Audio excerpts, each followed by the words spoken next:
দুর্যোধনের জন্ম মহাভারতে এক গুরুত্বপূর্ণ বিষয়, কারণ মহাভারতের যুদ্ধে তার ভূমিকা সবচেয়ে বেশি বলা যায়।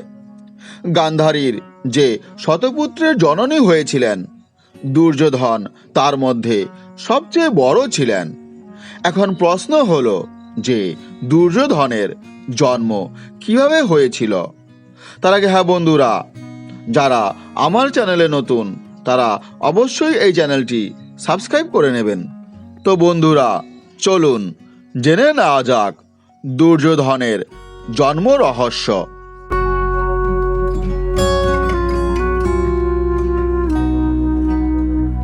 ব্যাসদেব একদা গান্ধারীকে বর দিয়েছিলেন যে সে শতপুত্রের জননী হবে। তার বরে খুব খুশি হয়েছিলেন গান্ধারী। তাছাড়া সে কুন্তির আগেই গর্ভবতী হয়েছিলেন। এতে তার বিশেষ করে ধৃতরাষ্ট্রের খুশি স্বাভাবিকভাবেই বেড়ে গিয়েছিল অনেকটাই। কিন্তু 2 বছর পেরিয়ে গেল, তার কোনো সন্তান ভূমিষ্ঠ হলো না। এবার যেন ধৈর্যশীলা গান্ধারী অধৈর্য হতে শুরু করলেন।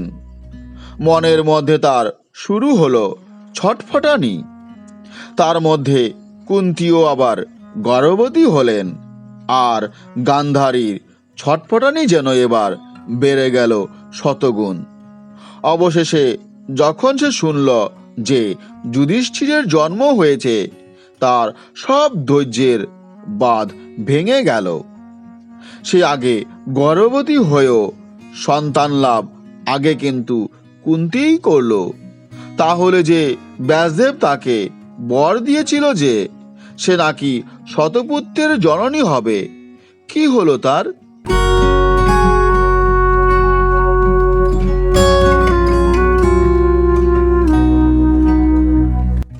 অভিমানে, রাগে, দুঃখে আর সবচেয়ে বেশি ঈর্ষা আর হিংসায় সে কাউকে কিছু না জানিয়েই গর্ভপাত করে ফেলল।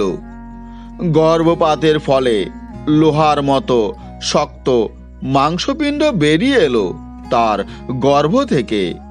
সেই মাংসপিণ্ড সে ফেলেই দিচ্ছিল, কিন্তু খবর পেয়ে এলো ব্যাসদেব।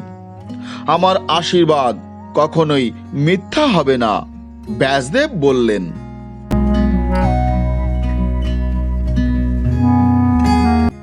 তারপর ওনার নির্দেশে শীতল জলের পাত্র আনা হলো। সেই পাত্রে মাংসপিণ্ডটিকে ভিজিয়ে রাখা হলো। কিছুকাল পরে সেটা থেকে আঙুলের সমান 101টি ভ্রূণ আলাদা হলো।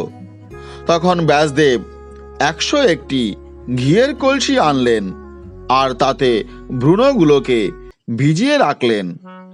1 বছর পরে একটা কলসি থেকে জন্ম নিল দুর্যোধন। সেই একই দিনে জন্মগ্রহণ করলেন পাণ্ডুপুত্র ভীম।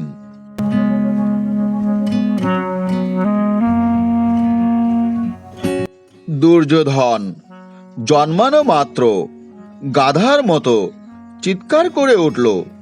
সঙ্গে সঙ্গে ডেকে উঠল শিয়াল, কাক এবং দেখা দিল অন্যান্য কিছু দুর্লক্ষণ।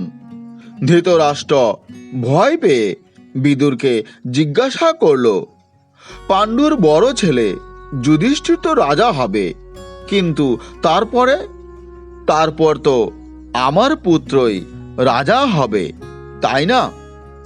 1 বছরের ব্যবধানে জন্মানো 2 ভাইয়ের মধ্যে বড় ভাই না থাকলে ছোট ভাই রাজা হবে, তাই তো?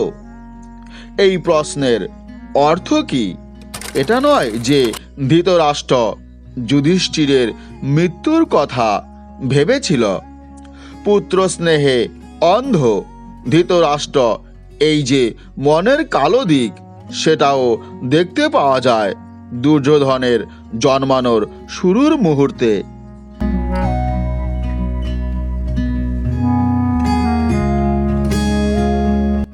যাই হোক, বিদুর জবাব দিল, না মহারাজ, এ ছেলে আপনার বংশকে ধ্বংস করবে, একে ত্যাগ করুন।